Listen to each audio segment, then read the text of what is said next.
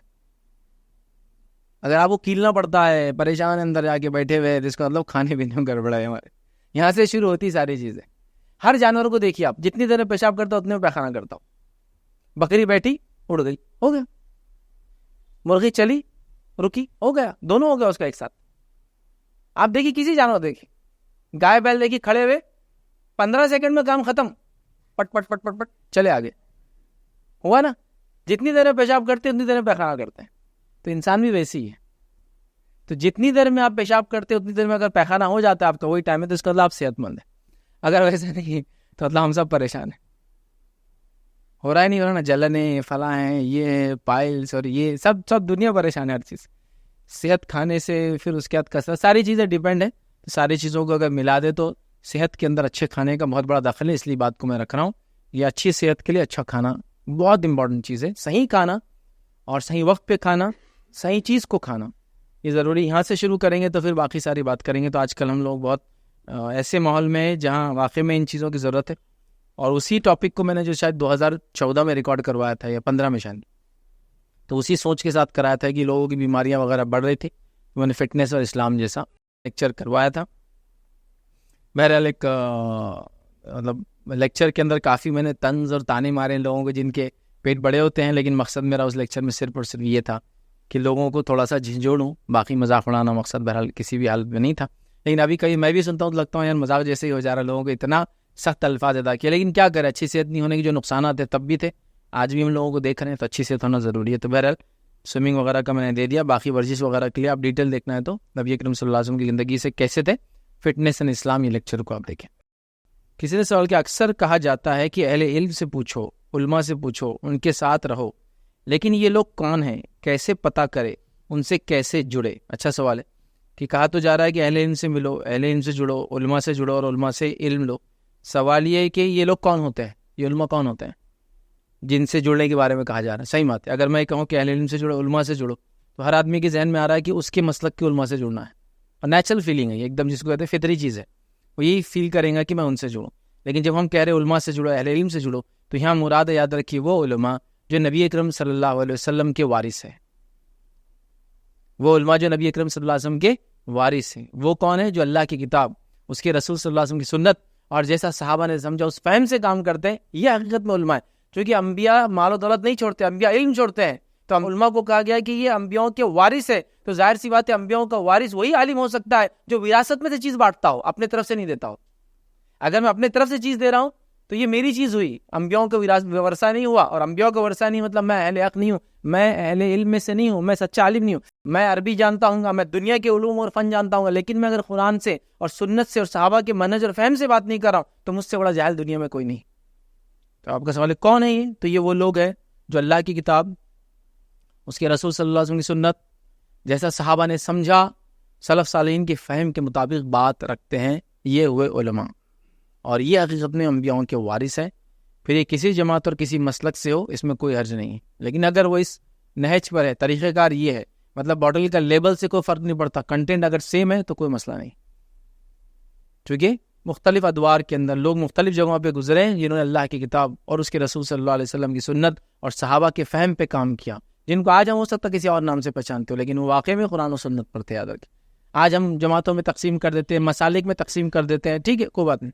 تو یہ ہونا چاہیے. تو یہ کون لوگ ہیں؟ یہ وہ لوگ ہیں جو اللہ کی کتاب، اس کے رسول کی سنت، صحابہ کے فہم پہ بات کرتے ہیں اور سلف صالحین نے جیسا قرآن و سنت کو سمجھا کرتے ہیں. یہ اپنے دل کی تشریحات نہیں کرتے ہیں، یہ اپنے دل سے منمانی نہیں کرتے ہیں، یہ اپنے دل سے مسائل کو نہیں ڈالتے ہیں، اپنی خواہشات کو اندر نہیں ڈالتے ہیں. اور جو وراثت میں ان کو علم ملا ہے نبی اکرم صلی اللہ علیہ وسلم سے، وہی چیز کو یہ آگے لے کر چلتے ہیں.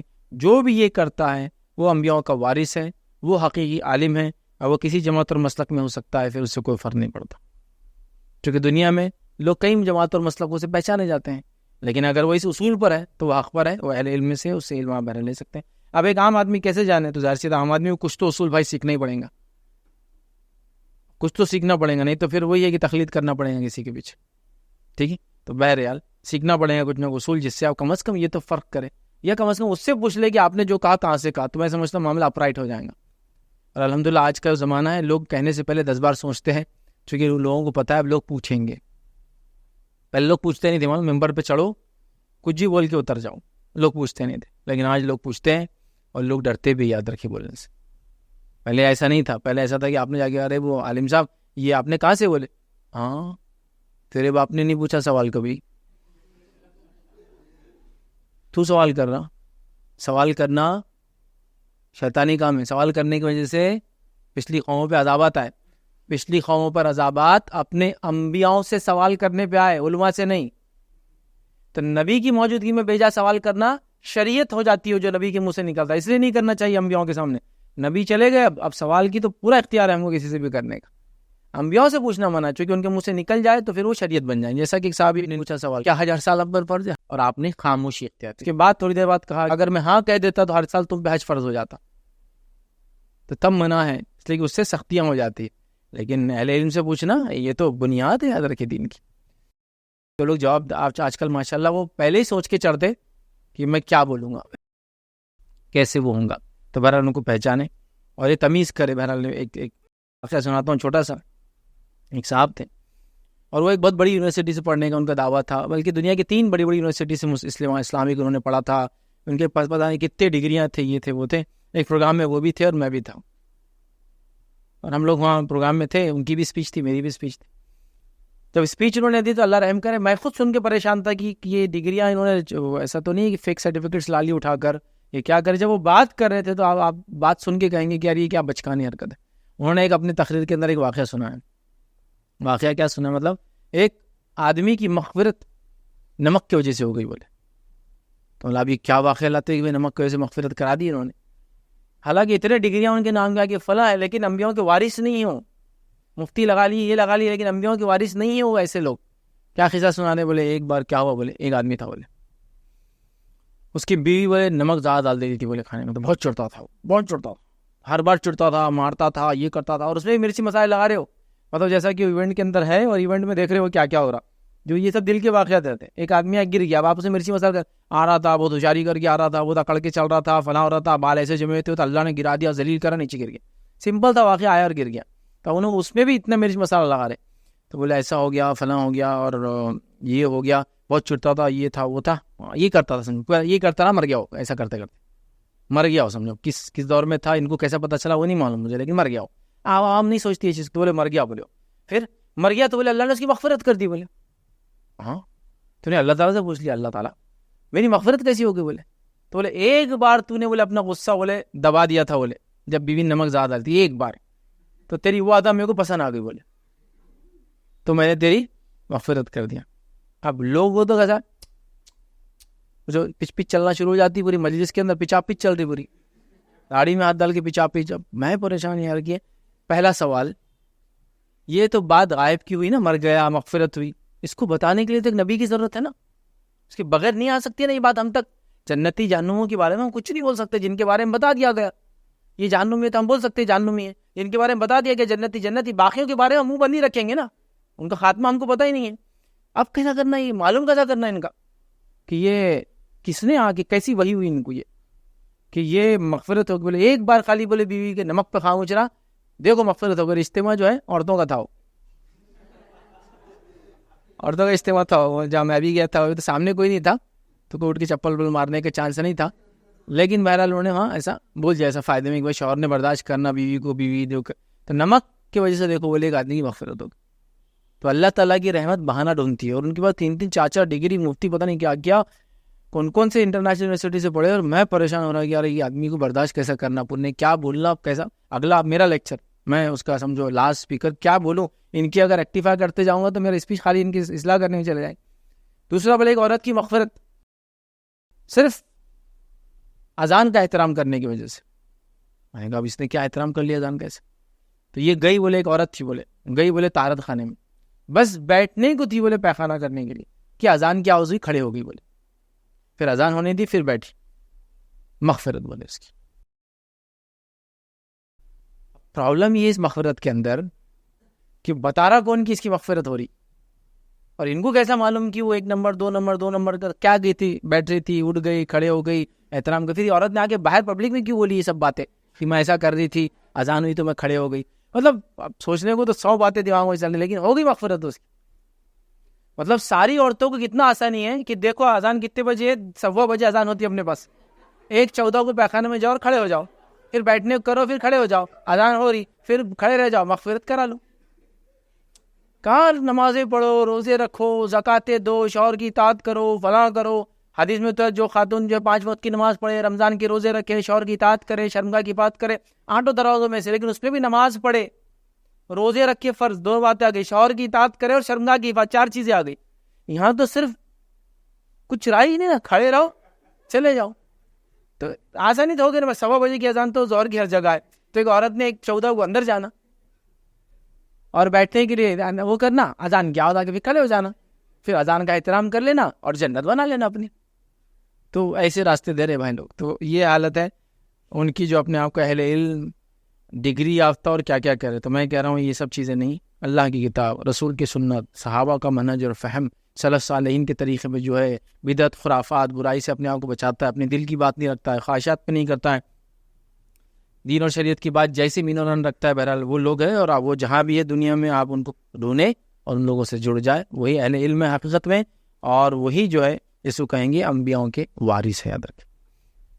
کسی نے سوال کیا، انڈونیشیا کا ایک وائرل ویڈیو دیکھا جس میں ارتھکویک کے دوران بھی لوگوں نے نماز پڑھنا بند نہیں کیا، کیا یہ صحیح عمل تھا؟ ایسے موقع پر کیا کرنا چاہیے؟ اچھا، کسی نے سوال کیا کہ ارتھکویک آ گیا تو پھر بھی نماز پڑھ رہے تھے. تو دیکھیے، ایک سب سے پہلی چیز، اب اس کو سمجھانے کی تو میں سمجھتا ہوں زیادہ ضرورت نہیں ہے، عقل کی بات ہے. آپ کو ایسا لگتا ہے کہ ارتھکویک آ گیا اور آپ کی جان جا سکتی ہے، تو آپ نماز توڑ کے بھاگ جائیں. یہی اس کا طریقہ ہے، چونکہ آپ اپنی جان کے ساتھ کھیل کر کے آزمائش نہیں کر سکتے.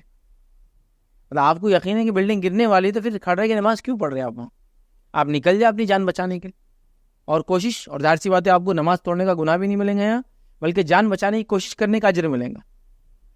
اس میں دوسری چیز ایڈ کر دوں، اگر ایسی حالت ہے تو دوسروں کی جان بچانے کی بھی آپ کوشش کسی حالات میں اپنی نماز توڑ کر، جیسا میں نماز پڑھ رہا ہوں لیکن میں چھت کے نیچے نہیں پڑھ رہا ہوں، چھت کے باہر پڑھ رہا ہوں، لیکن مجھے لگتا ہے میں نماز توڑ کے جاؤں گا تو کسی کھینچ کے لا سکتا ہوں باہر. زلزلہ آ گیا، ایڈ کر لیجیے آگ لگ گئی، کچھ ایڈ کر لیجیے پانی آ گیا، اچانک باڑھ آ گئی، ہوتا نا وہ واٹر ایک دم فلش ایک دم آ جاتا کہیں سے، تو پانی سوکھی ندیوں کے اندر، اور میں نماز پڑھ رہا تھا، تو مجھے لگتا ہے میری نماز توڑنے سے میں 2 لوگوں کو بچا سکتا ہوں، ایک انسان کی جان بچا سکتا ہوں. تو یہاں بھی میں نماز توڑ سکتا ہوں. اور ایک یہ کہ میں اس میں اگر مصیبت میں آ سکتا ہوں تو میں بھی توڑ کر بھاگ سکتا ہوں. یہ نہیں کہ میں نماز پڑھتے کھڑے رہوں گا، نہیں وہ پڑھیں گے ایسا. آپ جو بھی وائرل ویڈیو کی بات کر رہے ہیں وہ چھوڑ دے گا، اپنی جگہ لوگوں نے کیوں کیا میں نہیں جانتا ہوں، لیکن عمومی بات یہ ہے کہ اپنی جان بچانا ضروری ہے. تو آپ کو لگتا ہے کہ جس جگہ آپ کھڑے ہیں وہ بلڈنگ گر سکتی ہے اور آپ کی جان جا سکتی ہے، تو اپنی جان بچانے کے لیے وہاں سے آپ نکل سکتے ہیں.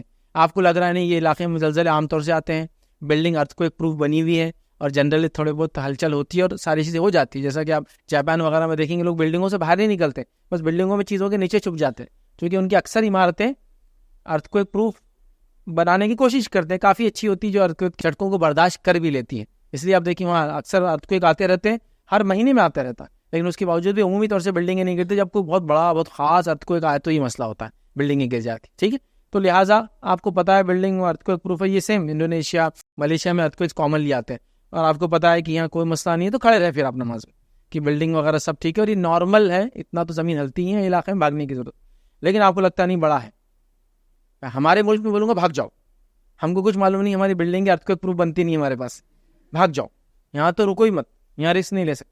وہاں لے سکتے ان کو جب پتا ہے کہ رکنے میں کوئی حرج نہیں ہے، سمجھ رہے آپ، نکلنے میں کوئی فائدہ نہیں ہے، رک جاؤ آرام سے، کچھ نہیں ہوتا، تو ایک الگ چیز ہے. ورنہ جان آپ کو جا سکتی ہے. تو ہمارے علاقوں میں ہند پاک کے اندر تو بھائی ہمارے نہ گھر ویسے بنتے ہیں نہ عمارتیں بنتی، یاد رکھیں. تو پہلے بھاگ جانا ہمارے لیے سب سے زیادہ سیف چیز ہے، یاد رکھیے. ٹھیک ہے، تو لہٰذا آپ وہاں سے نکل جائے، خاموخواہ نہ ہو. اور یہی چیز ہو سکتی ہے کہ میں مصیبت میں نہیں ہوں لیکن میں نماز پڑھ رہا ہوں، آگ لگ گئی بازو، تو میں اپنی نماز توڑ دوں تاکہ کسی کی جان بچاؤں. چونکہ یہ انسان کہیں گے اسلام کی بنیادوں میں سے اپنی جان کی حفاظت کرنا اور دوسروں کی مدد کرنا.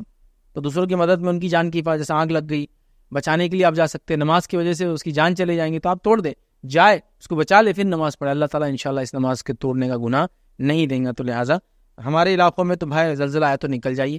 انڈونیشیا وغیرہ میں اگر کوئی لوگ ایسا کر رہے ہیں تو ارتھکویک پروف وغیرہ ہے تو ان کو لگتا ہے بچ سکتے تو کھڑے رہے، ورنہ وہ بھی نکل جائے.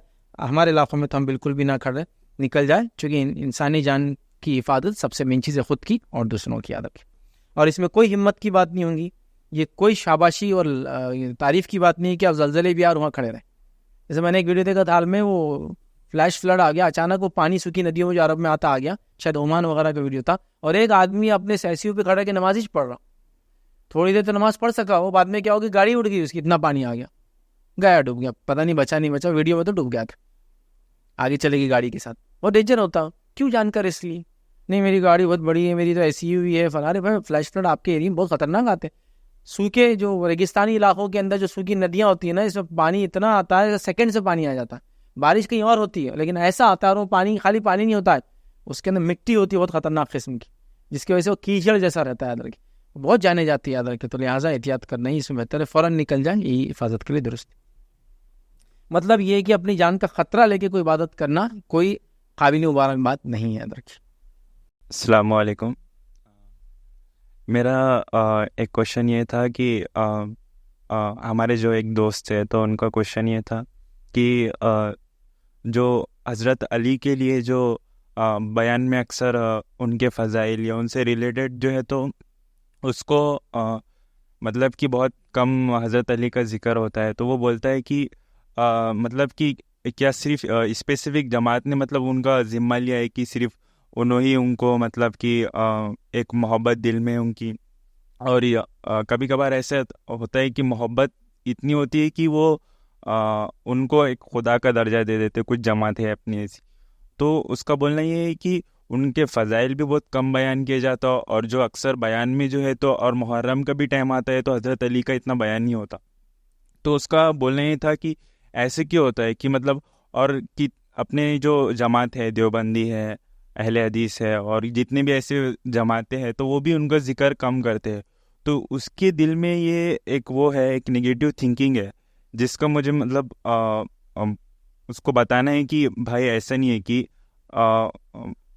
ڈسکشن ہوتا ہے لیکن بہت کم ہوتا ہے, تو اس کا ایک منفی پوائنٹ ہو رہا ہے. ہمارے سوال ہے کچھ لوگ ہیں جو علی رضی اللہ عنہ کو چاہتے ہیں, اور وہ چاہتے ہیں کہ علی رضی اللہ عنہ کے بارے میں ان کے مناقب, ان کے فضائل وغیرہ بتایا جائے. ان کا کہنا ہے کہ جنرلی مسلمان یا سنی جماعتیں جس کو ہم کہیں گے, یا عام طور سے لوگ یہ بیان نہیں کرتے, چاہے دیوبندی ہو, اہل حدیث وغیرہ وغیرہ, یہ نہیں کرتے, تو ان کو کرنا چاہیے. لیکن دیکھیے بیسک یہاں سے ہم شروع کریں گے.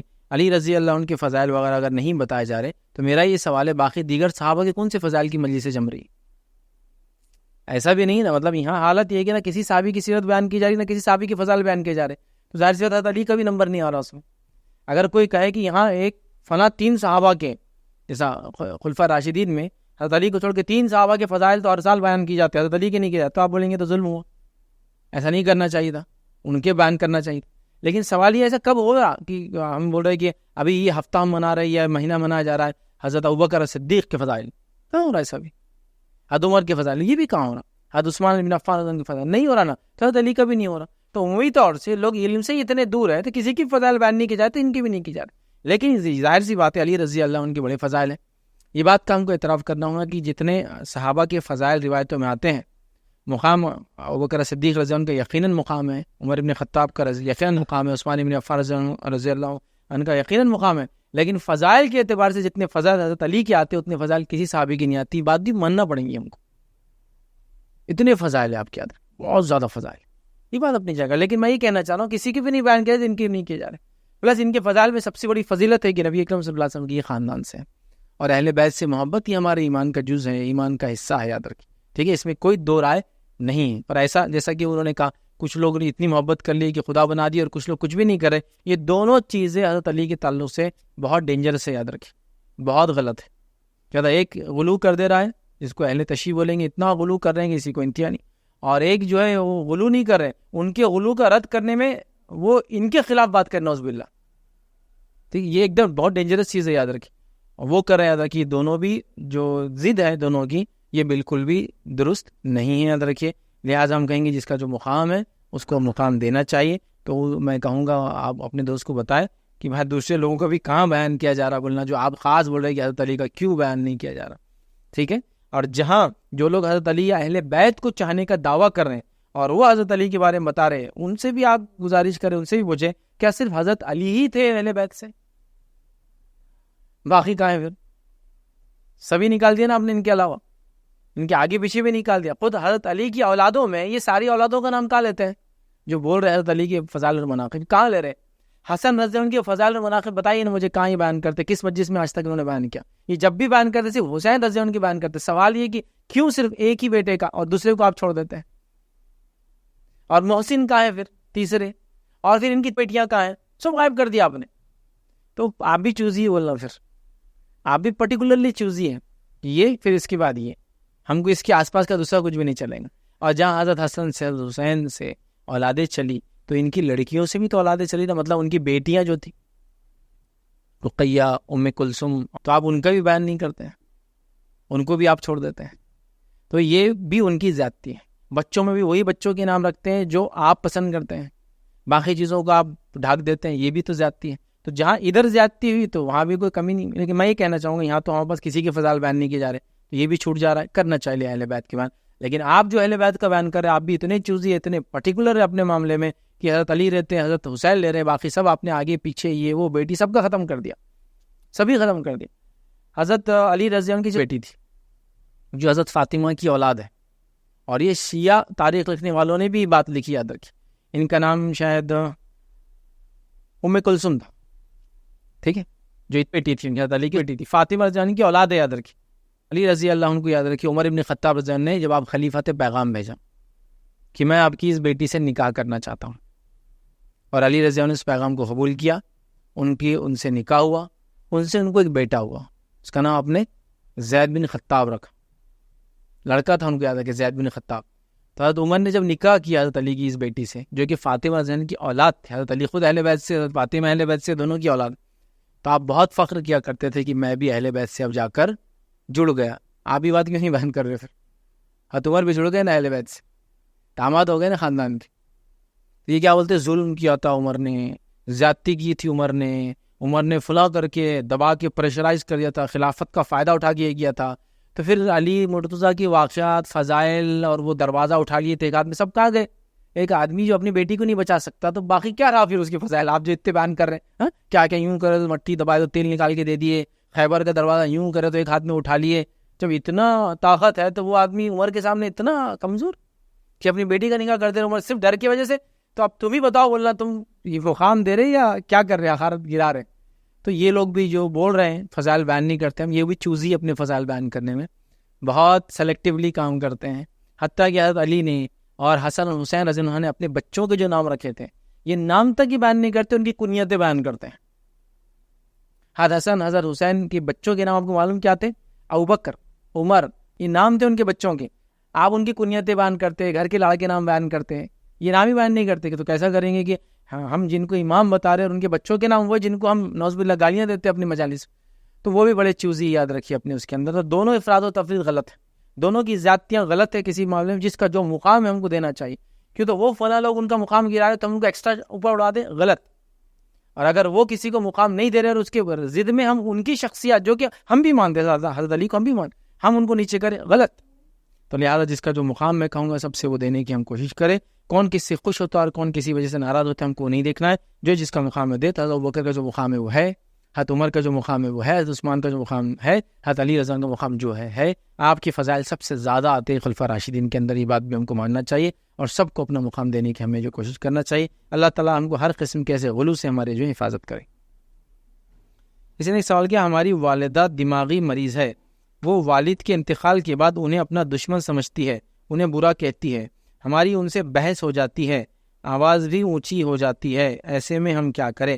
دیکھیے آپ نے آپ کی والدہ کے بارے میں ساری باتیں بتا دی، اور آپ کی والدہ اگر دماغی طور سے بیمار مریض نہ بھی ہوتی اور آپ کی والد کو برا بھلا کہتی دشمن سمجھ کے تو بھی وہ کامیاب تھی. اور اب تو وہ پاگل ہے، پھنسے تو آپ صرف جو آپ ان سے بحث کر رہے ہیں.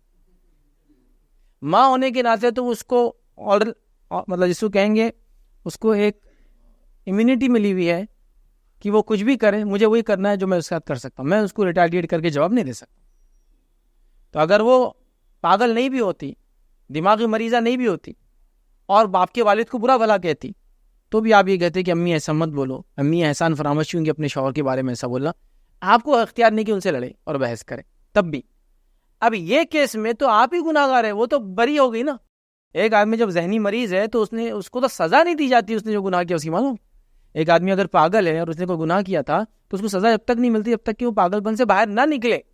تو وہ تو بچ گئی. آپ کو بحث کر رہے ہیں اس سے, مجھے سمجھ میں آپ کا نہیں آ رہا مسئلہ. تو دماغی مریضہ والدہ نہیں دکھ رہی مجھے یہاں.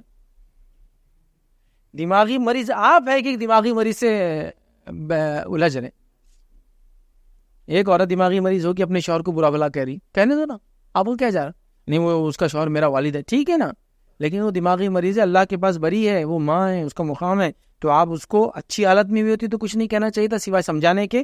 یہ حالت میں تو ان سے کبھی کوئی بحث مت کیجیے, آواز بھی اونچی مت کیجیے. جو وہ والد تو کہتی کہنے دیجیے, وہ اللہ کے پاس ہی بری رہیں گی.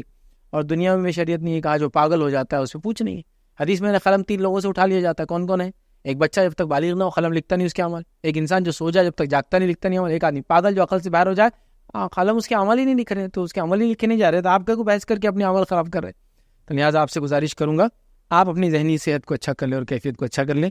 والدہ سے بالکل بھی بحث نہ کرے اور بات بند کر دے, خاموش سنیں, اور ان کی اصلاح کر سکتے تو کریں. یہ بول کر کے امی کہیں کو بات کر رہے ہیں, تھک جائیں گے آپ. جان دو دشمن تھے وہ, تو اب دشمن کے بارے میں ذکر کر کے اور کو یاد کرنا, پیسیفائی کرے, سمجھائے, سنبھالے اور معاملے ختم کرے. آپ تو بالکل بھی نہ ہو اور ان کو کوئی جواب نہ دے, ورنہ آپ کے لیے بہت بڑا مسئلہ ہو جائے گا یہاں تک. جی شیخ, سوال یہ ہے کہ کسی کا ایبراڈ میں کہیں انتقال ہوتا ہے کسی ایکسیڈنٹل ڈیتھ کی وجہ سے. فار ایگزامپل آسٹریلیا میں کسی کا ملٹی سٹوری بلڈنگ سے گر کے ڈیتھ ہو جاتی ہے, اور کچھ فارمیلٹیز ایسی رہتی ہے کنٹریز کی کہ ہفتہ بھر یا 10 دن تک باڈی نہیں ملتی ہے, تو وہ بہت کروشل پیریڈ ہوتا ہے گھر والوں کے لیے. تو ان کا بولنا یہ آتا ہے کہ یہ پیریڈ میں اسپیسیفک کوئی عمل ہے کہ جو کیا جا سکتا ہے. اور اس سے کو ریلیٹڈ ایک چیز ہے, میت کی نماز جنازہ لیڈیز میں دیکھنے میں نہیں آتی ہے عام طور پہ, تو اس کے لیے آپ کیا ترغیب دیں گے؟ بھائی سوال کیا, کسی کا انتقال ہو جائے, وہ یہ یہاں نہیں ہمارے ملک میں, اس کے والدین اس ملک میں, بچہ کہیں باہر پڑھائی کے لیے تھا, انتقال ہو گیا تو 10-12 دن شاید وہ لاش کو نہیں دیتے ہیں, تو اس پیریڈ میں والدین کیا کریں؟ دیکھیے, جب انتقال کی خبر آپ کو مل جائے اس کے بعد سے غم شروع ہو جاتا ہے, اور میکسیمم اجازت ہے عورتوں کو 3 دن, اگر بیٹے کا ہے تو, اگر شوہر کا ہے تو 4 مہینے 10 دن ہے. لیکن اس میں بھی علماء لکھتے ہیں, مثال کے طور پر شوہر کا انتقال ہوا 2 مہینے پہلے, خبر ملی آج, تو وہ 2 منتھس انکلوڈ ہے اس کے اندر آلریڈی. اب اس کو صرف ٹائم ملیں گا 2 منتھس اینڈ 10 days, 4 مہینے 10 دن نہیں ملیں گا, چونکہ ہو گیا, اس کی انتقال ہو گیا تھا, اس کو معلوم نہیں تھا, الگ بات. لیکن اس کا مسئلہ تو ہو گیا کہ جو 4 مہینے 10 دن رکنا تھا یہاں سے ہوں گا, تو اب ان کو معلوم ہو گیا انتقال ہو گیا, ابھی نماز نہیں ہوئی, غسل نہیں دیا گیا, جنازہ نہیں ہوا, لیکن ان کا غم کا ٹائم ختم ہو جائے گا. لیکن جو پیریڈ ہے جس میں غم مناتے ہیں, مارننگ کرتے ہیں انسان, اس کے لیے غم منا سکتا ہے, اور وہ بھی صرف عورتوں کی اجازت ہے, اور وہ میکسیمم کتنے دن کے لیے 3 days ہے.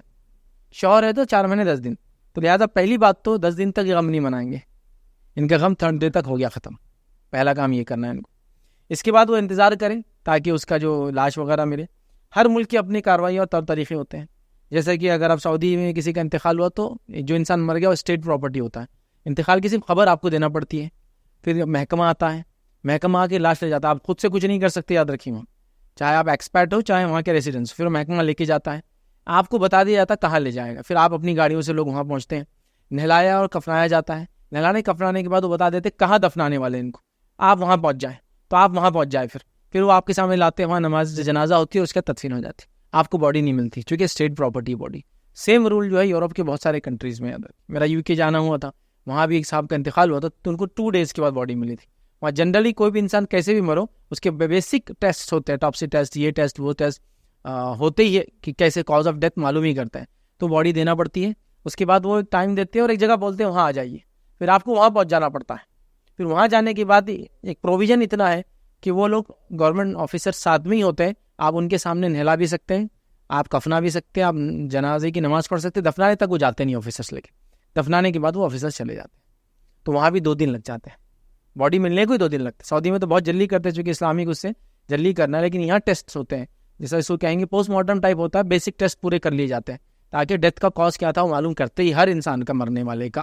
یہ طریقہ ہے ان کی کنٹری کا, ہر کنٹری میں ہوتا ہے. تو جیسا اب کسی کی ڈیتھ ہوئی, ایکسیڈنٹل ڈیتھ ہے یا مرڈر ہے یا جو بھی ہے, اس کو معلوم کرنے کے لیے انہوں نے کافی دن رکھا, 10 days 12 days جو بھی تھا. تو آپ کا جو غم ہے سب سے پہلے تو 3 days میں ختم ہو گیا, میکس ٹو میکس. نیچرلی ظاہر سی بات ہے, انسان کو یاد آئی چیزیں تو رونا وغیرہ آتا ہے, وہ ایک الگ بات ہے, لیکن جو غم تھا وہ ختم ہوا آپ کا.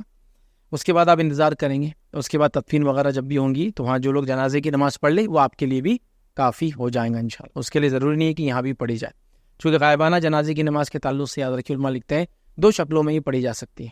پہلی شکل, آپ کو پتہ ہے کنفرم کسی نے اس کی نماز جنازہ نہیں پڑھی تو آپ پڑھ سکتے ہیں, جو کہ صحیح بخاری کی روایت میں نبی اکرم صلی اللہ علیہ وسلم رات کے وقت اٹھے، صحابہ سے کہا چلو نماز جنازہ پڑھیں گے ہم، تمہارے بھائی نجاشی کا انتقال ہو گیا ہے، اور مجھے جبرائیل نے ابھی بتایا کہ انہوں نے ایمان قبول کر لیا تھا لیکن کسی کو بتایا نہیں، اور آپ نے نماز جنازہ پڑھائی۔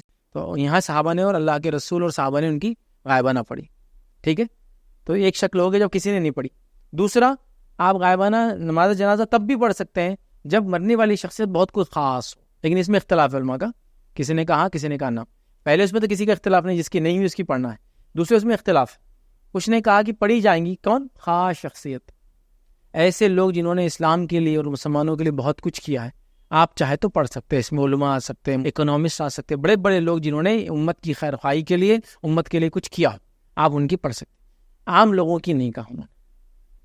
تو بہرحال یہ نہیں ہوں گی، تو لہٰذا وہ غائبانہ نہ پڑھے اگر وہاں نماز جنازہ ہو رہی ہے، اگر وہاں نہیں پڑھ رہے کوئی تو پھر یہاں غائبانہ وہ پڑھ سکتے ہیں۔ رہا یہ کہ سوال آیا کہ نماز جنازہ جو عورتیں نہیں پڑھتی میں کیا نصیحت کروں گا، تو میں تو کچھ بھی نصیحت نہیں کروں گا۔ جو عورتیں فرض نمازی با جماعت نہیں پڑھتی ان کو کیا نماز جنازہ، کیا باقی چیزیں تو سب اس کا سیکنڈری ہے نا۔ تو بہرحال نصیحت تو یہ کریں گے کہ جہاں جہاں نماز پڑھ سکتے ہیں وہ نماز پڑھنے کی بارے میں کوشش کرے۔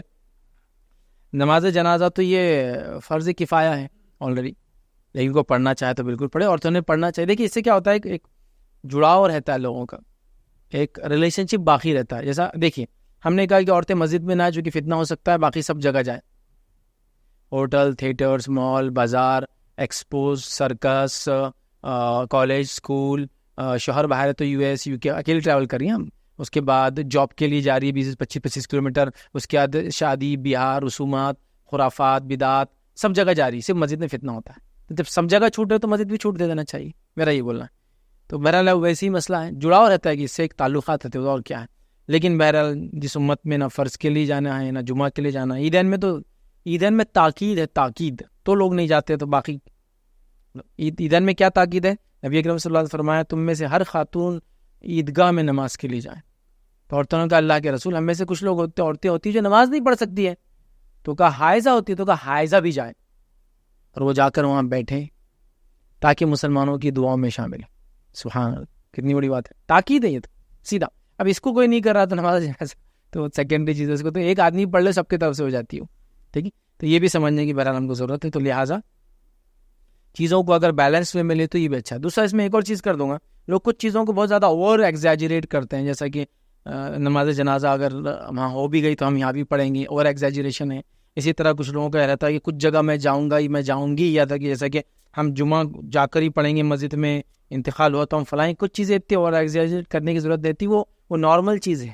ہاں کچھ جگہ بتانے کے لیے آپ کر سکتے ہیں کہ یہ بھی جائز ہے عورتوں اور مردوں، لیکن اوور ایگزیجریٹ کرنا چیزوں کو اتنا زیادہ کہ وہ اس کی وجہ سے دوسرے مسائل کھڑے ہو جاتے ہیں، وہ نہیں ہونا چاہیے کبھی بھی۔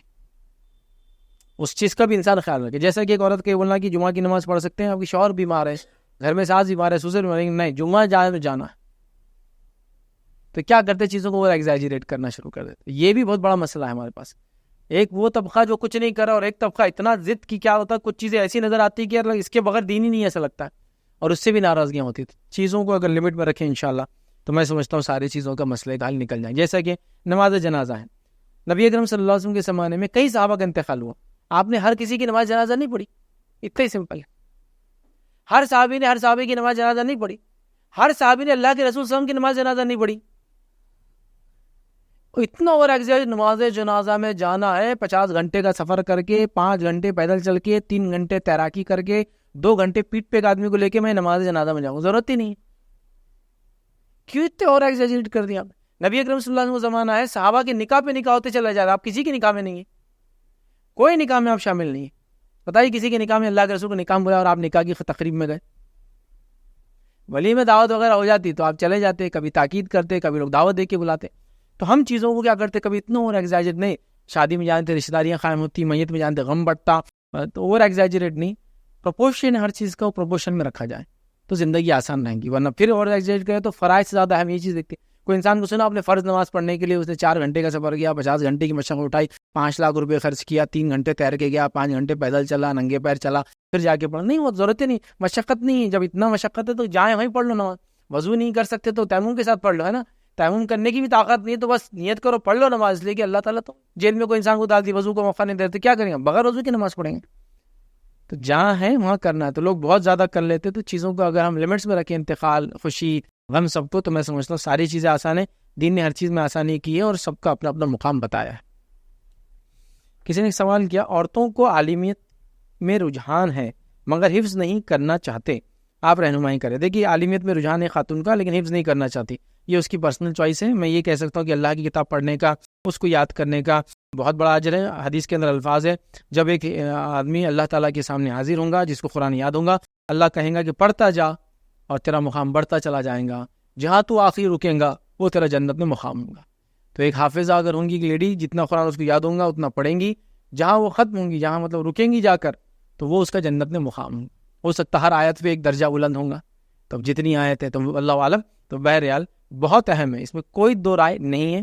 لیکن پھر بھی میں کہوں گا میں فورس نہیں کر سکتا ہوں کسی کو, ہر کسی کی چوائس, ذہنی صلاحیتیں وغیرہ الگ ہوتی ہے. لیکن ریکمینڈ کروں گا اگر اللہ نے آپ کو صلاحیت دی ہے ذہنی, ضرور اللہ کی کتاب کو حفظ کریں. کسی نے سوال کیا, دانت پیلے ہونے پر پالش کروا سکتے ہیں کیا؟ تو دیکھیے دانت پیلے ہونے ہی نہ دے جائے پہلے تو, لیکن یاد رکھیے دانت نیچرلی پورے سفید بھی نہیں ہوتے, وہ بھی سمجھنا. ٹیتھ جو ہوتے ہیں نیچرلی پورے وائٹ نہیں ہوتے ہیں, آف وائٹ جیسے ہی ہوتے ہیں. کچھ لوگوں کے ایکسیپشنلی وائٹ ہوتے ہیں, ہر کسی کے نہیں ہوتے. اور کبھی کبھار کچھ لوگوں کے کلر کم ہونے سے تیت ایکسیپشنلی وائٹ دکھتے ہیں, ہوتے نہیں لیکن وہ بھی وائٹ. تو تیت جو ہے نیچرلی اس کا بون کلر جیسا رہتا وہ ہوتا ہے, لیکن دانت پیلے نہیں ہونے دینا چاہیے. مطلب اس کی صفائی نہ کرنے سے یقیناً پیلے ہوتے ہیں, ٹھیک ہے. لیکن ان کا اپنا کلر, کچھ لوگوں کا وائٹ, باقی سب کا آف وائٹ کے شیڈز ہوتے ہیں الگ الگ. اور کچھ لوگوں کا پیلا پن جو اس سے وہ دانت نہیں صاف کرتے, اس سے واضح نظر آئے گا کہ آدمی دانت صاف نہیں کرتا, مانجتا نہیں, دھوتا نہیں. تو لہٰذا اگر دانت پیلے ہونے پر, مطلب اب پیلے ہو گئے, مطلب میں سمجھ رہا ہوں کہ نیچرل کلر سے وہ ڈی کلر ہو گئے, خراب ہو گئے کسی وجہ سے, اب وہ اچھے نہیں ہیں, تو ان کو پالش کروانا, تو پالش کروا کے ان کے اصل حالت پہ لے جانا جائز ہے. ایگزیجریٹ نہیں کرنا ہے اس کو, میرے دانت ایسے تھے تو یہ اصل حالت ہے ان کی, اب اس کی کچھ ہو گیا, اب کیسے, مطلب مثال کے طور پہ انفیکشن سے کچھ کلر آ گیا تو اب کالے دکھ رہے ہیں, یا پھر میں بیمار رہا, یا مجھے سہولت نہیں ملی دانت وغیرہ صاف کرنے کی, یا کچھ تھا. ایسے بریسز لگانے دیکھیں آپ کیسے پیلے ہو جاتے تھوڑے دن میں, کچھ دنوں تک برش کرے بھی تو بریسز کی وجہ سے برش جاتا نہیں نا, پورے یلو ہو جاتے, پھر اس کو صاف کرنا ہی پڑتا. تو اس کا جو ایکچوئل کلر ہے, جو برش نکلتا نا تو جو اسکوائر رہتے نا, وہاں دیکھیے اچھا کلر رہتا, باقی جگہ ڈل ہو جاتا. تو جو ایکچوئل کلر ہے اس کو کرانے میں کوئی حرج نہیں. اگر اس کو آپ بول رہے ٹیتھ پالشنگ, دانت کو پالش کروانا, تو اس میں کوئی حرج نہیں. لیکن جیسے ہے ویسا چھوڑ کے اس کو کلر چڑھوانا, مطلب اگر دانت کو کوئی صاف کر رہا مشین سے, جس کے گھسنے سے اس کا ایکچوئل کلر جو اندر سے دکھ رہا, تو کوئی مسئلہ نہیں. لیکن ان کا اگر یہ مانا ہے کہ پالش کروانے سے مراد کوئی الگ کلر کروا کے اس کو چمکانا اور یہ کرنا, اس کی ضرورت نہیں. جو نیچرل ہے اس کو ویسے رہنے دیں. تو دانتوں کو اس کی اصلی حالت پہ لے جانے کے لیے اس کی صفائی کرنا, اس کو اگر پالش بولتے ہیں آپ تو کوئی مسئلہ نہیں. اس کو کوئی کلر نہ چینج کرے, چونکہ آج کل وہ سفید کا وقت وہ ہو گیا. کچھ لوگ تو چاہ رہے ہنسے ہی ہیں اور یہاں سے آواز آتا ہے ایسے چمکنا ہو, تو وہ اس لیول کی اس پہ رہتے ہیں, اور اس کے لیے کیا کچھ نہیں کر رہے ہیں, حتیٰ کہ اپنے دانت, اپنا جسم سب خراب کرے نا, کیمیکل سے منہ واش کر رہے ہیں خواہ جس کی ضرورت نہیں ہے. ایسے پیسٹ یوز کرے گی جو لگاتے گرم لگتے منہ میں, وہ اس کے اندر جس کو کہتے ہیں کیمیکل فارمیشن ایسا ہوتا ہے جو ہیٹ جنریٹ کر کے دانت صاف کرتا ہے, لیکن وہ کہیں اور چیزیں جسم کے اعضاء خراب کرتا ہے. لیکن بہرحال ہمارے ملک میں تو کوئی کس کو پرواہ نہیں, کیا کیمیکل ڈالو, کچھ بھی ڈالو, بس کچھ بھی ڈالو, دانت بچنا چاہیے. آدمی بچے نہ بچے, دانت اس کے بچنا چاہیے, ٹھیک ہے. تو بس محنت کی جا رہی ہے. تو بہرحال اس کے نیچرل کلر پہ لے جانا پالش کر کے, کوئی حرج نہیں. کسی وجہ سے خراب ہو گئے صاف کرنا, کوئی حرج نہیں. لیکن پالش سے مناسب کلر چینج آپ نہ کریں, جو نیچرل ہے اس کو رکھنے میں انشاءاللہ کوئی حرج. کسی نے سوال کیا, شوہر کسی غیر عورت سے بات کرے تو کہتے ہیں کام کی وجہ سے بات کر رہے ہیں, لیکن اگر بیوی کسی مرد سے بات کرے چاہے وہ بھی کسی کام سے ہو تو شک بھی کرتے ہیں اور منع بھی کرتے ہیں کہ نہیں کرنا, اور مرد عورتوں سے دوستی بھی کرتے ہیں, تو سب چلتا ہے, لیکن عورتیں کچھ بھی نہیں کر سکتی. اس کے بارے میں بتائیے. دیکھیے یہ سوال آپ کا جو ہے نا, سوال صحیح نہیں ہے, یہ سوال ہی غلط ہے, چونکہ یہ سوال ضد والا سوال ہے کہ ہمارے شوہر بات کر رہے دوسری عورت سے تو ہم بھی کریں گے. تو سوال صحیح نہیں ہے, اسی کئی وجوہات ہے سوال کی صحیح نہیں ہونے کی. جیسا کہ کوئی مرد کسی کو چھیڑیں گا تو میں اس کو چھیڑوں گی, تو وہ اس کا بینیفٹ اس کا ہی ہے, دونوں بینیفٹ اس کا ہے. ایسا انہوں ہم کو چھیڑتے تھے, اب ہم ان کو چھیڑیں گے, تو بینیفٹ پھر اس کا ہی ہو گیا اس میں. تو یہ سوال ٹھیک نہیں ہے, ایسا سوال نہیں کرنا چاہیے کہ مرد تو داڑیاں نہیں رکھ رہے, ہم کو برقعے میں رکھ رہے تو میں بھی نہیں رکھوں گی, ایسا نہیں. یہ سوال ہی ٹھیک نہیں ہوتا. مطلب ایک گناہ پہ آپ دوسرے گناہ کی اجازت مانگی, یہ سوال ٹھیک نہیں ہے. اسے ضد پیدا ہوتی ذہن کے اندر, ٹھیک ہے. اب ہم کیسا سوچیں گے شوہر غیر عورت سے بات کر رہا ہے, اب دیکھیے آپ کے نزدیک غیر عورت ہے وہ, اس نے کیا اس کا رشتہ ہے مجھے نہیں معلوم, آپ معلومات لے. یہ بہت بیسک چیزیں ہیں بھائی. آپ بول رہے غیر عورت ہے, وہ آگے شوہر سے پوچھے وہ کون سی عورت ہے, دوسری ہے تیسری ہے, ہو سکتا ہے غیر عورت ہو ہی نہ ہو, وہ میں اس بحث میں نہیں جا رہا ہوں. لیکن اگر شوہر غیر عورت سے بات کر رہا ہے اور یہ کہہ رہا ہے کہ وہ کام کے لیے بات کر رہا ہے, تو وہ کام کے لیے بات کر رہا ہے. فنش. آپ آگے مت بڑھیے, چونکہ اگر آپ بول رہے شوہر شک کر کے آپ پہ وہ کرتے تو آپ بھی تو شک کر کے پھر بول رہے غیر عورت سے بات نہیں کرنا. سمپل ہے. جیسا مجھے کال آیا, اب میں کسی غیر عورت سے بات کر رہا ہوں, میں بھی بول رہی آپ بات نہیں کر رہا ہوں, میں اس سے مسائل پوچھ رہی بیچاری میرے سے خاتون, اب اس کو جواب دینا پڑے گا. اگر وہ اس پہ شک کر رہی ہے مطلب وہ مجھ پہ شک کر رہی, پھر آپ نے آگے کہا وہ ہم پہ شک کرتے جب ہم بات کرتے ہیں, تو آپ بھی تو پہلے شک کر رہے ہیں نا ان پہ, کیوں بات کر رہے بلکہ غیر عورت سے. جب اس نے کہہ دیا کام ہے تو آپ اس کو کام کی حد تک ہی رکھیں, کافی ہو گیا. آپ خامخواہ ڈاؤٹس میں نہ جائیں, چیزوں کو پلین رکھیں, اچھا آسان ہے.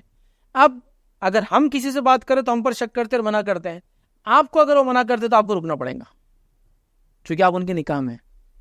ٹٹ فار ٹیٹ والا اصول یہاں نہیں لگیں گا, میں وہ کریں گے تو میں جیسا کہ میرا شوہر جا کے کسی کو تھپڑ ماریں گا تو میں بھی جا کے کوئی تھپڑ مار کے آؤں گی, نہیں ہو سکتا نا, یہ اس میں جواب نہیں ہو سکتا نا دو, ٹھیک ہے. تو یہ درست نہیں ہوگا, یاد رکھیں. جیسے کہ میرا شوہر جا کے فلاں عورت سے بات کرتا تو میں جا کے فلاں مرد سے بات کروں گی, نہیں ہو سکتا ہے درست, ٹھیک ہے. اس کو سمجھنے کی ضرورت ہے.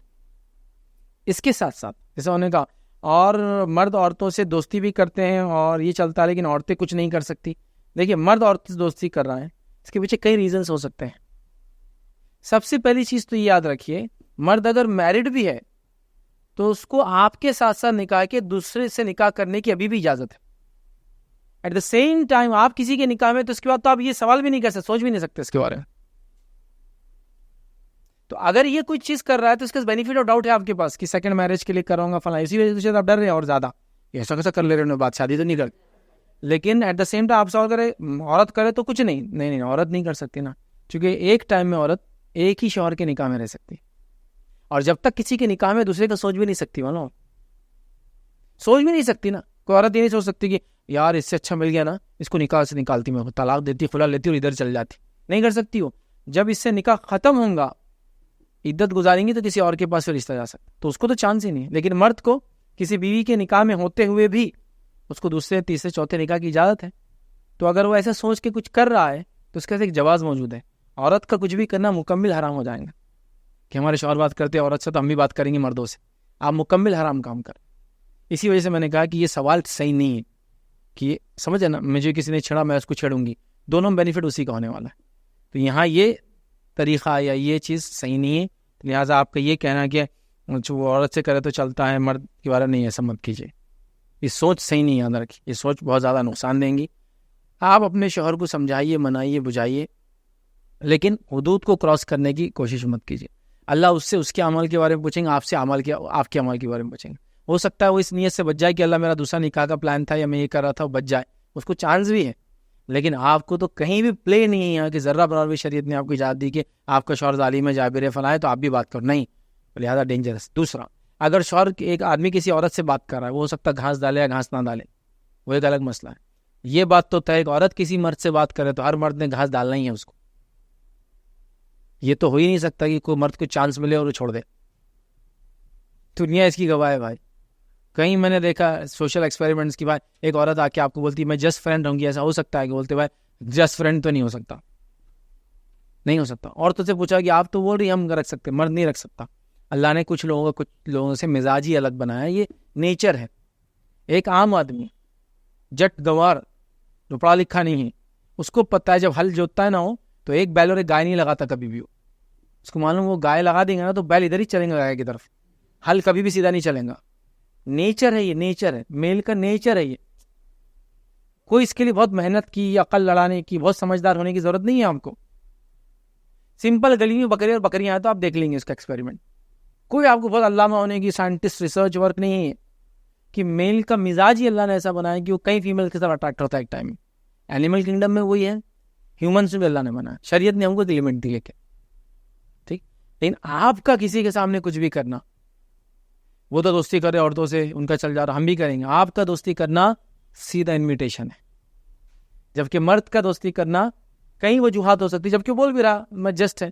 اگر اس کا ارادہ کو گناہ کا ہے تو وہ ذمہ دار ہے نا اس کا.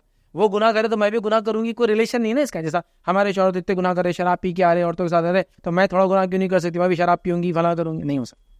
ایک گناہ پہ گناہ. ہاں آپ یہ بولیے ہمارے شوہر بہت ہی ہوشیاری کرے, موقع پڑھ رہے, میں بھی کہاں چھوٹی ہوں, موقع نفل سنتیں سب کر رہی, میں بھی کہاں چھوٹی ہوں, 5 وقت پڑھ رہے, میں 6 وقت کی نمازیں پڑھ رہی, رات میں تہجد بھی پڑھ رہی اٹھ کے, انہوں جو ہے فلاں کر رہے, 2 روزے رکھ رہی ہفتے کے, میں 4 روزے رکھ رہی ہفتے کے, انہوں جمعرات اور پیر رکھ رہے, میں جمعرات اور پیر, اور جو ہے اس کے علاوہ جو ہے جمعرات مطلب پیر کے بعد منگل بھی رکھ لے رہی, اور اتوار کی چھٹی تب بھی رکھ لے رہی. آپ یہ اضافہ کر سکتے, یہ آپ کے لیے. میرے شوہر بہت صدقہ خیرات کر رہے, میں بھی کہاں چھوڑ رہی, میں بھی ابا سے لے کے آ کے صدقہ خیرات کر رہی, بہت ان کا بھی کر رہی, ابا سے بھی لا رہی, بچوں کو بول رہی کما کے لا کے تو امی کو بھی کرنا ہے. یہ کمپٹیشن آپ کے لیے گناہ میں نہیں, معصیت میں نہیں کہ ہمارے شوہر جا رہے روز 1000 روپے اڑا کے آ رہے, میں بھی جا رہی 2000 اڑا کے آ رہی. یہ نہیں کسی, چونکہ آپ کا یہ سوال نیگیٹیوزم کی طرف جا رہا ہے, میں نہیں کہہ رہا آپ نے نیگیٹو تھاٹ سے رکھا, ہوتا ہے انسان ہے, تو یہ مت کیجیے. چونکہ گناہ پہ گناہ کی بات نہیں کی جائیں گی. ہاں نیکی میں آپ بولے تو میں بولوں گا ترغیب ہے, آگے بڑھے. اور انہوں جب کہہ رہے کہ میرا کوئی ارادہ نہیں ہے, تو کوئی ارادہ نہیں ان کا, آپ شک نہ کریں. اگر وہ کسی سے آپ کو منع کرتے تو آپ رک جائیے, چونکہ آپ کا کسی سے بات کرنا بہت ہانیکارک اور گھاتک ہو سکتا ہے. دوسرا یہ کہ مرد دوستی کرے عورتوں سے, چلتا عورت کرے, نہیں, درست نہیں ہوگا, کیونکہ آپ کا انویٹیشن بہت ڈینجر ثابت ہوگا آپ کے لیے. جبکہ ایک مرد کا, دیکھیے مرد تو سب کو انوائٹ, شادی سے پہلے ہر لڑکا انوائٹ کرا لڑکی کو, کون شادی کریں گی میرے سے, اس سے ہو جانا یار, اس سے ہو جانا یار, اس سے ہو جانا, کوئی اس کو گھاس نہیں ڈالتا. لیکن اگر ایک لڑکی نے بولتی میرے سے کوئی شادی کرنے کو ریڈی ہے, کہ 50 لوگ کھڑے ہو جائیں گے. آپ سمجھ رہے, تو یہ نیچر اللہ نے ایسا بنا ہے, تو لہٰذا آپ اپنے نیچر سے مت کھیلیے.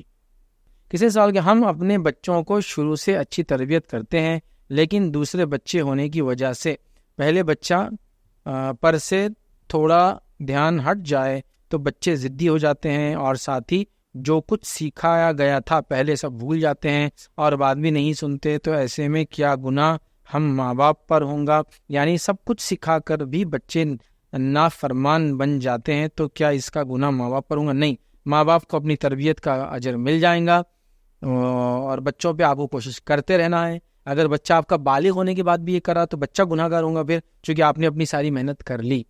نوح علیہ السلام نے اپنے بچے کو دعوت دی, وہ بچہ پھر بھی ایمان نہیں لایا, تو کیا نوح علیہ السلام گناہ گار ہے اس میں؟ نہیں. ہاں نوح علیہ السلام کی بیوی گناہ گار ہے, چونکہ وہ بھی کافرہ تھی, نوح علیہ السلام نہیں ہے, چونکہ انہوں نے اپنا محنت کی, بلایا, دعوت دی, سب کچھ کیا, بولا بھی بیٹا کچھ نہیں بچے گا, پھر بھی سنا نہیں, اور سامنے جھاڑ پہ چلا اور وہیں غرق ہو گیا, ڈوب کر مر گیا. ٹھیک ہے, تو لہٰذا یہاں آپ کی کوشش دیکھی جائیں گی, تو آپ حکمت کے ساتھ اچھی کوشش سے کام کرتے رہیے. اس کے باوجود بھی بچے کو بگڑ جائے تو اللہ تعالیٰ آپ کی نیت اور کوششوں کو دیکھیں گا, اس کے ریزلٹس کو نہیں دیکھیں گے. یاد رکھیے, اگر کوشش کا رزلٹ اچھا آ گیا سونے پہ سہاگا, کوشش کے بعد رزلٹ اچھا نہیں آیا, آپ نے اپنا کام کیا ماں باپ ہونے کے ناطے, اللہ تعالیٰ آپ کو اپنی محنت کا ریوارڈ دیں گا.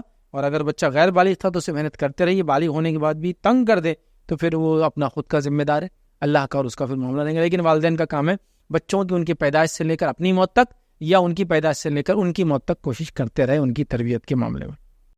السلام علیکم ورحمۃ اللہ وبرکاتہ. اور میرا سوال مسلک کے تعلق سے تھا, جبکہ قرآن میں اللہ تعالیٰ نے کئی فرمایا نہیں کہ یہ مسلک فلاں مسلک, جبکہ قرآن اور حدیث کو ماننے والے کو مسلمان کہا گیا. تو کچھ لوگ قرآن اور حدیث پہ چلنے کے بعد بھی اپنے آپ کو فرقہ کوٹ کرتے ہیں کہ میں فرقے سے بلانگ کرتا ہوں. کیوں نہ اپنے آپ کو مسلم بولتے, جبکہ یہ ویلڈ ورڈ ہے اور یہی بولنا چاہیے. اپنے آپ کو ریفر کرتے کہ میں اس سے یہ فرقے سے ہو, تب کہ وہ قرآن اور حدیث کو مانتے ہیں, نہ کہ کوئی بدعت و شرک کرتے. تو یہ کیسا ہے اپنے آپ کو کوئی فرقہ کوٹ کرنا, ریفر کرنا؟ بھائی سوال کیا کہ قرآن میں تو کہیں مسلک نہیں ہے, لوگوں نے پھر بھی مسلک بنا دی, اور پھر لوگ اپنے آپ کو نام دیتے ہیں. حتیٰ کہ وہ لوگ جو قرآن و سنت پہ ہوتے ہیں وہ بھی اپنے آپ کو فرقہ کہتے ہیں اور اپنے آپ کو ایک نام دیتے ہیں. بھائی کا کہنا تو یہ تھا کہ جب کہ مسلمان ایک اچھا نام مسلمان کہہ دے تو انشاءاللہ اس کافی ہو جائے گا. تو مسلمان ہونے کے ساتھ ساتھ کوئی اور نام یا مسلک کا نام دینا اپنے آپ کو کیسا ہے؟ پہلی چیز, اگر کوئی آدمی کسی مسلک کو مانتا ہے تو مسلک کو ماننے میں کوئی قباحت, کوئی برائی نہیں ہے, جب تک کہ اس کا بولنا یہ ہے کہ جو اللہ کی کتاب اس کے رسول کی سنت میں باتیں واضح نہیں ہوتی, اور صحابہ کی زندگیوں میں ان باتوں کو کسی ایک امام کے ذریعے سمجھنے کی کوشش کرتا ہوں اور اس کو صحیح مانتا ہوں, تو ایسا مسلک کو ماننے میں کوئی حرج نہیں ہے.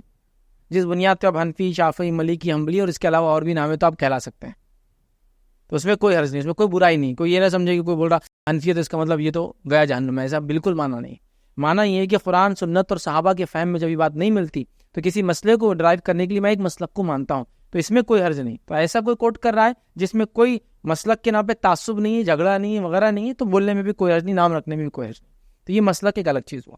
رہا دوسرا نام کی جو فرقے ہوں گے اسلام میں, تو کچھ لوگ قرآن سنت کو ماننے کا بولتے ہیں لیکن وہ بھی اپنے آپ کو فرقہ بولتے ہیں, یا کوئی دوسرا نام دیتے ہیں مسلمان سے ہٹ کر. وہ کیسا ہے؟ تو دیکھیے, مسلمان سے ہٹ کر کوئی اور نام رکھنا اپنے آپ کو، اس نام کے رکھنے میں کوئی حرج نہیں، یاد رکھے، جب تک کہ وہ نام مسلم کو ریپلیس نہیں کرتا.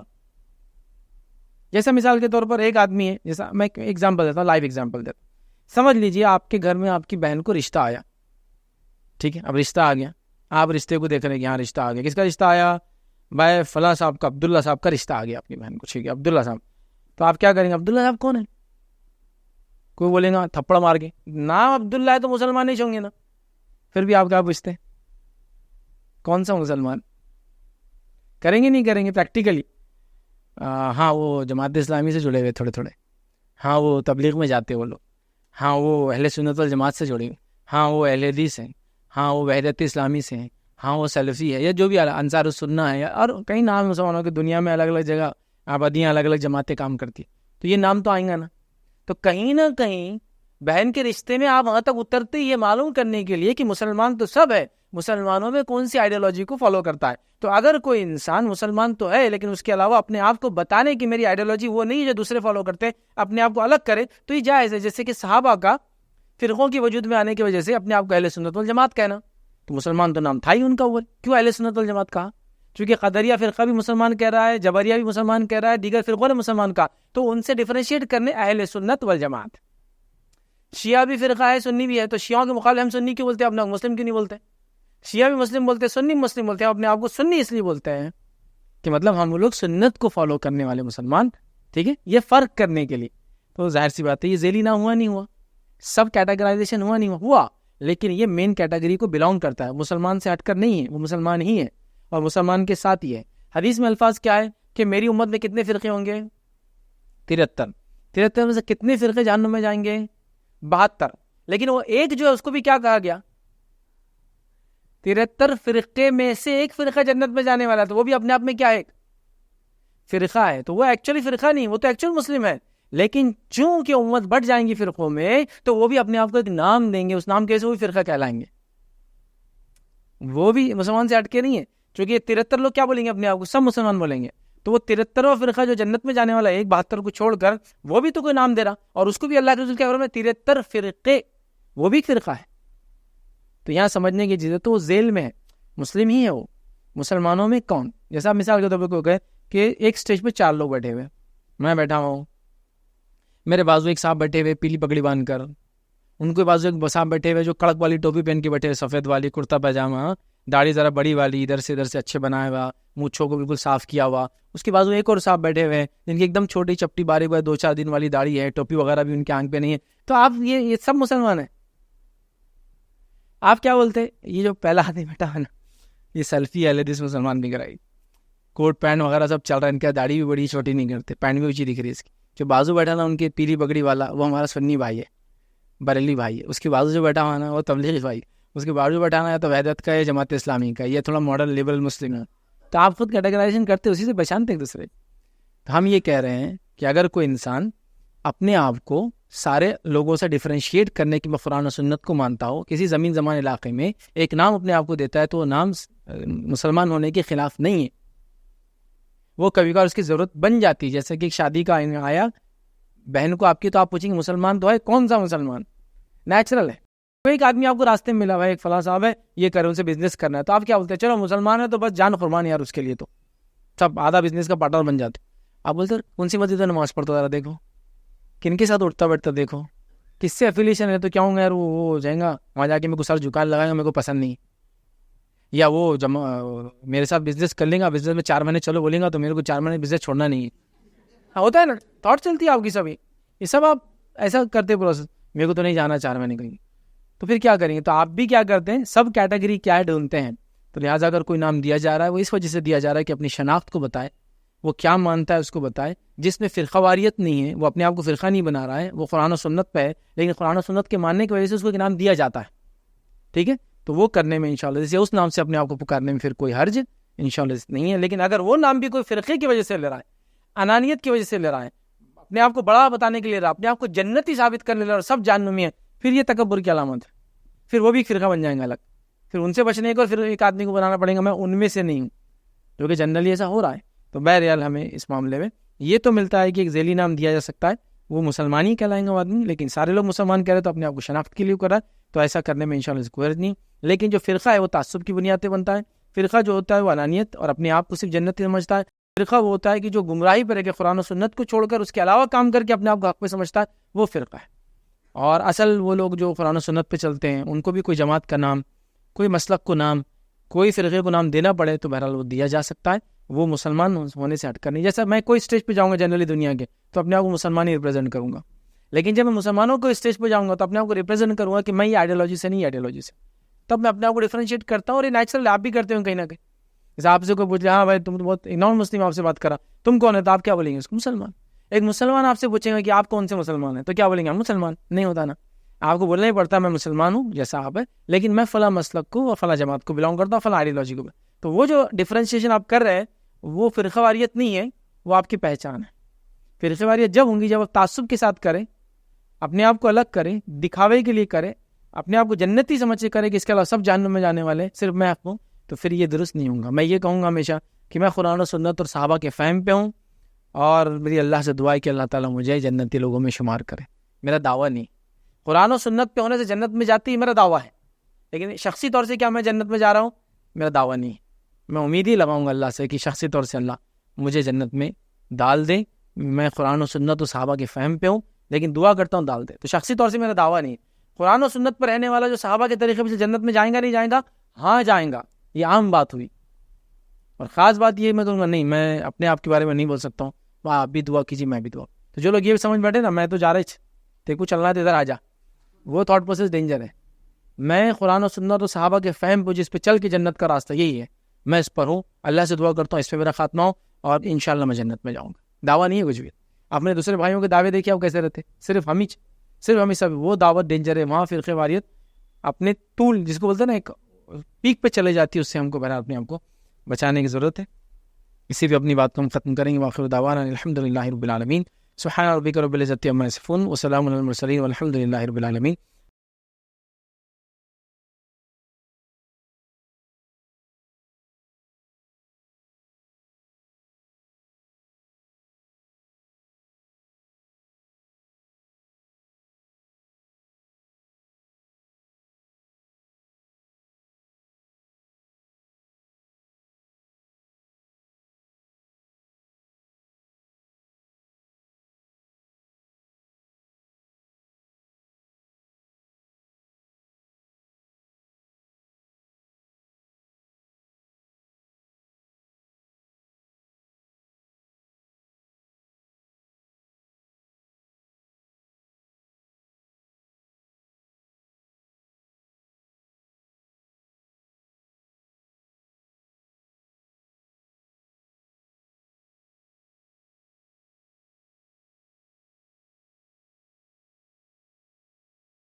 السلام علیکم. آپ بھی ہمارے اس کام میں تعاون کریں اپنی زکات و صدقات کے ذریعے. ڈونیشن ڈیٹیلز کے لیے ڈونیٹ پر کلک کریں. اگر آپ کو ہماری ویڈیوز پسند آئے ہیں تو اسے شیئر کریں اور ثواب کے حقدار بنیں. روزانہ ہماری ویڈیوز کو پانے کے لیے ہمارے یوٹیوب چینل کو سبسکرائب کریں اور بیل آئکن دبائیں. ہم سے دیگر سوشل میڈیا پر جڑنے کے لیے ویڈیو میں دیے گئے آئی ڈی کو سرچ کریں. جزاک اللہ.